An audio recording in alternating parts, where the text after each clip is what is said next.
Hello everyone, this is Crota giving you a shoutcast and a game 2 between Th000 versus Yumiko. I think it's Th000 versus Yumiko. Let me double check. This is Th000, this is Yumiko. Yes, I have not gone senile in my old age, as I am probably older than many of you guys who are listening. Anyways, let's go ahead and take a look into the game here. This is on Ancient Isle. Game 2 in the series, Human versus Night Elf, and Yumiko opening up, or I guess ending the game with some good old classic towers. Now, I wouldn't say it was a tower rush, nothing of a sort. It was just building towers and then slowly encroaching on the enemy territory. That is always a very, very safe bet for human players because towers are relatively inexpensive, and in a game where you get taxed by the number of units you have, anything that can attack that does not require supply or food is absolutely brilliant. I know a lot of you guys out there are saying, oh my gosh, that's so boring, that's all human players do. Well then, why do I so often see Ancient of War rushes as well in Night Elf? Perhaps if we saw too many of that particular strategy, we would call that cheesy and we would get unexcited as well. But then again, those of you guys who watch a lot of Warcraft 3 know the subtle variations in a game like this and know that each way a player uses a particular strategy is slightly different. Similar to saying all soccer is or football is a man kicking a ball. There's a lot of different types of maneuvers that you can use in order to have the effective end goal. Anyways, let's go ahead and take a look at what's going on downfield as the Wisp now making its way down over here. We are going to see the Ancient of War pick up or eat a tree and then start dealing some damage to the Ogre Warriors. Ogre Warrior, Ogre Magi, this is a 5-3-3 creep camp, meaning that this Warden will just barely be shy of level 2. Meanwhile, let's gonna see what's happening here. Warden, as that first hero, not surprised about this, as Th000 really wants to win the hero game. In game 1, he definitely went for a Dark Ranger and had the hero advantage early. Unfortunately for him, Yumiko was able to take the hero advantage away and also maintain an economic advantage. At the end, it was 2 bases versus 1, and I gotta take this, and I'm sure you guys know why. Alright, hello everyone, and let's go ahead and head back into the game. I believe it is currently going. Nope, it is still paused. Let's go ahead and take a look. We do see that it is going to be a Mountain King. So a Mountain King versus a Warden here on Ancient Isle. Should be very, very interesting to see how this game definitely unfolds. Warden trying to catch up to that Peasant will not be able to get there in time. And let's take a look. Nope, the Null Overseers will not get taken down either. So Warden making a move across the field, and it is now looking for some low hit point militia or peasants. However, the peasants are going to hide simply behind there. Warden unable to do anything. And is the archer going to try and get some shots onto that poor peasant back there? And now you can see some damage is being dealt. However, the militia are being called over, and the militia are now fighting against. Meanwhile, you can see that the Mountain King alongside a couple of footmen, and Yumiko looking very strong with the hero advantage, and I don't believe that Th000 can actually cause any real harassment. The problem with that Ancient of War creeping is that you do lose a lot of production time as that Ancient of War is absorbing damage, so it is not 100% free. Now coming across, you can see Yumiko does have a farm right here, so Yumiko pretty much knows what's going on inside the base of his opponent.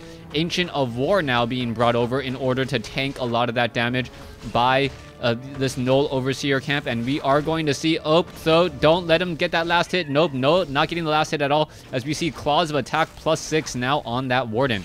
Warden dealing a lot of damage. Meanwhile, Yumiko doing a repeat of what he did in game 1, trying to establish a fast expansion. Now, fast expansion attempts in Warcraft 3 are generally a little bit more risky just because you gotta clear out the creeps that are at the base. Meanwhile, we can see that the Mountain King already with 8 armor at level 2. My goodness, that is going to be one very, very resilient Mountain King, as the Mountain King now wanders around still. The reason why human players can expand so quickly is that they can, in fact, militia creep out. All of those militia, all of those workers become footmen essentially for a short amount of time, opening up the possibility of just taking down all the units. Once again, following it up, speed building the town hall. We could see an additional tower or two with an arcane vault, and then Yumiko will be sitting on the back burner for just a little bit, hoping that he can maintain his economic advantage and then translate that into a victory. Meanwhile, what is Th000 doing? Th000 most likely teching the tier... No, not even teching the tier 2. I have no idea what Th000 is doing at all. This still looks rather strange, but we see Huntresses now being trained. So, Huntresses now being trained, and it really feels like the double Ancient of War Huntress opening is an opening that I haven't really seen all that often, but it does get around the issue of not having enough production. The Ancient of War is there to train up units, and while one is training, the other can tank and deal some damage. As we see, oh, the Archer will get taken down, but taken down by the Blade of the Warden instead. And now we see 3 Huntresses on the field. These Huntresses are going to be extremely strong, Tome of Agility, and she, for some reason, is not going to read. All right, there was a comment about how I do not refer to heroes as boy or girl. I generally try to refer to him and him as the player, and then the sex of the unit when it is actually the sex of the Warden, as I know the Warden is a she and the Mountain King is a he. Coming across the Huntress, now making its way off to the north. What is going to be happening next, as the Warden is just hiding in plain sight there? Dust of Appearance would reveal it in just a moment. Meanwhile, the Wisp are now rolling out here as the Mountain King trying to do a little bit of damage here. All right, the Ancient of War is now backing off. It looks as though that Mountain King trying to get some damage off onto the Ancient of War, still eating more trees here, and the Mountain King just coming in for a bit of harassment still. All right, here you go. The Mountain King, however, not going to be that effective against the Warden and Huntresses. There's the bolt on the Warden, as the Mountain King quickly, or the Wisp quickly transforms into a Moonwell to make sure it doesn't get taken down. All right, Warden still sitting at plenty of hit points, plenty of mana, as the Ancient of War absorbing a lot of damage. This is not good news whatsoever. What is going to be happening here next? There's a Fan of Knives. Boots of Speed has been, or will be picked up, should be picked up at the very least. Meanwhile, back in the base, Mountain King trying to come in and deal damage to the Tree of Ages. All right, in comes the Warden. Warden now next to a whole bunch of Moonwells. There's a Fan of Knives. And what is going to be happening next? All right, more damage could be dealt. There is a Stormbolt.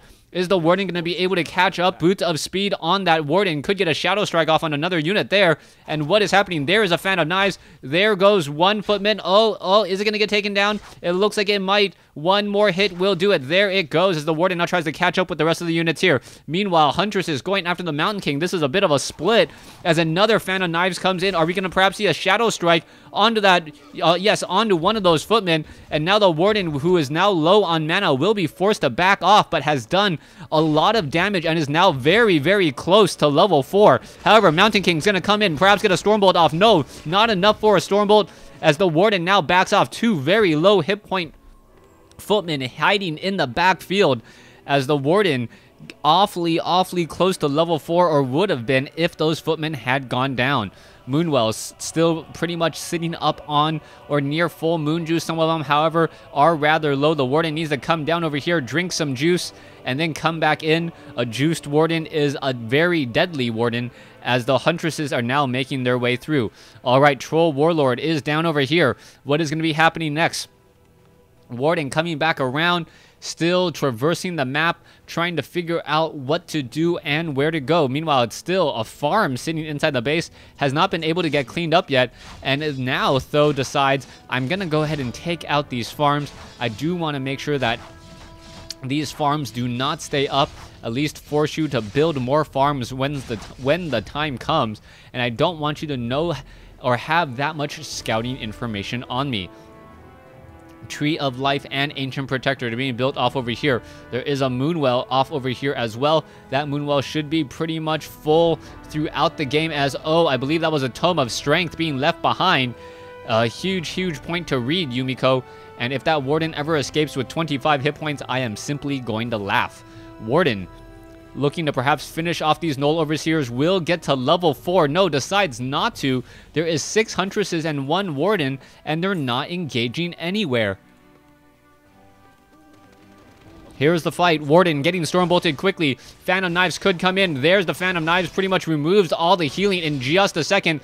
One footman quickly gets taken down as the Null Overseer being brought over. Not quite sure how or why, as we could see another engagement coming in shortly. That Stormbolt did deal a lot of damage though, and was able to take down one Huntress. Let's take a look. The Warden sitting at level 3 does have the Owl Sentry or the Sentinel right there in order to keep sight. Mountain King is nearby, and oh, the Mountain King could perhaps try to get a Stormbolt off. And where is this Mountain King gonna go? Oh, Stormbolt, perfect timing. And wow, huge play there as the Mountain King now forced to come back around. You can see that the Warden has been brought over. That very important Potion of Lesser Invulnerability, just simply baiting it. The Mountain King did bait the Potion of Lesser Invulnerability though, so it is essentially a win-win situation here for both sides, as the Huntresses are looking to back off. Alright, Ancient of War looking to absorb a lot of damage. We do see a Goblin Tinker has been joined in by Yumiko, so Yumiko going for a Goblin Tinker, and this is a big surprise here, as now the Clockwork Goblins will be coming out to engage. Oh, a whole bunch of Footmen and Militia coming in, but there's those Huntresses, and if the Warden is able to come in here with a Fan of Knives, that is going to be a lot of damage. There's that Fan of Knives. What's going to be happening next? Scroll of Healing used along all the Peasants. Peasants now being forced to fight back here, as down goes another Rifleman. Alright, the Warden still sitting at level 4. Huntresses do need to back off. What's going to be happening next? The tower has been taken down, and Th000 actually looks to be fairly strong at this point, except for the fact that there is a lot of Peasants there who could start building more towers. Another Clockwork Goblin coming in. Alright, what is going on? There's a Scroll of Healing as well. Warden looking to fight back here. We could get off another Fan of Knives if it does come in time to take down more of these units. Alright, what's going to be happening next? There's another Fan of Knives. A whole bunch of low hit point Footmen now all of a sudden re-healed by a Scroll of Healing, and the Huntresses turn around to get some damage onto the Rifleman. Rifleman does go down. Warden still sitting at level 4. Dryad gets taken down here, and this fight is now going rather poorly as the Warden gets taken down at level 4. Tinker now at level 2, and this is a huge turnaround. What I thought was a good fight and good positioning for Th000 has now quickly turned around and has become a bad positioning for him, as Yumiko has an Arcane Vault, multiple guard towers, and Th000 has no real way to stop this. Huntresses rather weak against all of those guard towers. Warden now resurrected, but now needs to head over here, get some more Moonwell juice, and come back stronger. This is all going to be a sad day. The Warden getting back into position, heading back home, going to be able to clear all this up. Will the Warden perhaps be able to get to level 5? I don't believe so, as we still have 5 guard towers and 1 Arcane Vault in the center. Alright, Artificial Nightfall in the middle of the night. I guess it is darker ×2. No, not really. It just extends Nightfall a little bit longer here and trying to fill up all of these Moonwells ever so possible, ever so long. Warden now making its way off to the north. We could see a bit of an engagement. Guard tower is in position. We can see Clockwork Goblins, as we now see Glaive Throwers joining in on the fight. Alright, Glaive Throwers attempting to try to take down this guard tower. Guard tower taking 30 damage per attack here, as the Clockwork Goblins are now doing a bit of a number on the Moonwells. What's going to be happening here? There's a Stormbolt onto that Warden. The Warden is rather vulnerable whenever it is stunned, and the Clockwork Goblins will get taken down, but as they die, it will be dealing some suicidal damage to these Wardens. Coming back over here, are we going to see Yumiko perhaps lose some of these guard towers? And if it does lose some of those guard towers, Yumiko is going to be in a little bit of hurt.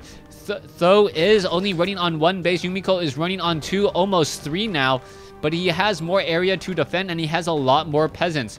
Army supply 57 compared to 50, and that is with a lot of extra peasants on the field. It's really going to come down to those guard towers and whether or not they can make up the difference in terms of the army size. Back down over here, still has a Huntress. Now needs to make its way off to the north. Alright, in comes the Mountain King. Mountain King comes in with the Stormbolt onto the Warden. The Warden, once again, Stormbolted in the backfield, unable to do much of anything. Alright, are we going to see another engagement here? Yumiko desperately trying to repair this tower. No additional glaive throwers coming in, as that would bring him into high upkeep or low upkeep, as another glaive thrower has already been constructed. Where is it going to go? It's going to regroup with these other 2 glaive throwers for a total of 3 in order to try and take down these units. Huntresses taking down the clockwork goblins like they are nothing, because they pretty much are that, as the Mountain King comes in with a Stormbolt again on the Warden. The Warden, without blink, unable to dodge those Stormbolts, and you can see the amount of sheer damage that these glaives are doing. All right, glaive thrower sitting at 37 to 85, excuse me, as the mortar team now looks to back off. Both sides still fighting rather heavily. It looks as though the mortar team down to 117 hit points may get taken down. And what is going to be happening next? All right, clockwork goblins will be rolling out in just a moment. There is a lot of workers here still on the field, so I gotta believe Th000 actually has the larger army. And by larger army, I do mean that relatively supply-wise, Yumiko does have a slight advantage, but there's no customization tabs to help me figure this out. All right, Warden quickly gets Stormbolted. Clockwork Goblin quickly suicides its way in here to try and get some extra damage. All right, it will get taken down. Clockwork Goblin gets taken down here. Roar is now out, and we're going to see the glaive throwers finish off this pocket factory. No, Time Life actually takes it down, as the Warden and the glaive throwers were unable to engage due to line of sight issues. All right, peasants desperately trying to repair here. Is it going to be enough? Mortar teams now looking to push in as well. Does not look also good, as the Mountain King now looking to perhaps come in with the Stormbolt. Does a Stormbolt on a Huntress, and now all those units need to back off. Level 4 versus level 4. Yumiko now up on 3 bases, mining a whole bunch of gold a minute, and that is just an insane amount. As we can see that the glaive throwers are still attempting to take down this guard tower. Guard tower sitting at, the human player sitting at 73 over 84 supply. Peasants trying to repair that tower. It looks like it will start to fall and start to dwindle. More peasants need to be brought over. The mortar teams need to come in and finish it off here, as we see Huntresses now trying to put pressure on a different scouting farm. Coming across over here, there's a Fan of Knives, and oh, there's a Scroll of Healing to counteract the Fan of Knives, as we also have the Tinker sitting at level 3. Level 3 on the Tinker, level 4 on the Warden. The Warden has not been able to really fight back this Goblin Tinker mountain composition.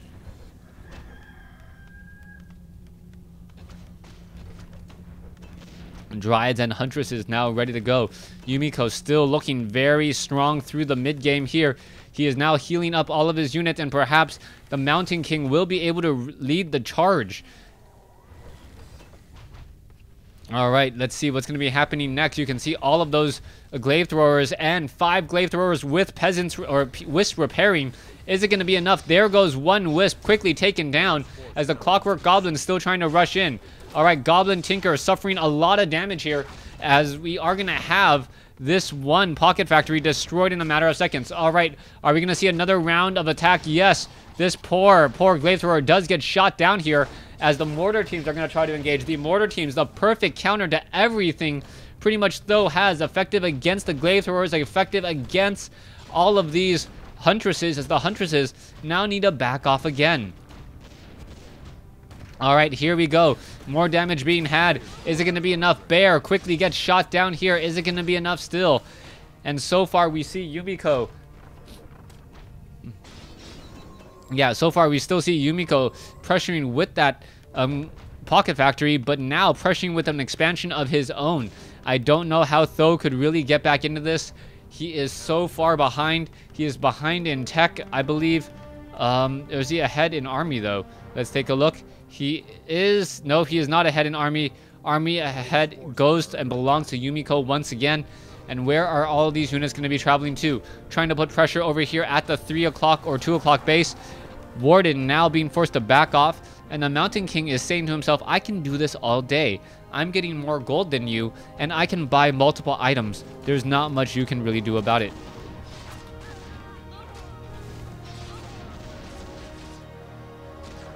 Warden sitting at level 5, trying to get to level 6. Mountain King sitting at level 4, almost level 5. Dryads now looking to come over as well, but Yumiko looks like he should have this game here in just a second. And Yumiko, if he's able to take game 2 here, what? I Apparently I missed something, but yes, Th000 does GG Yumiko with just simply too much of a lead. Thanks for watching. Thanks for listening. Hope you guys enjoyed Game 2. Please stay tuned for Game 3.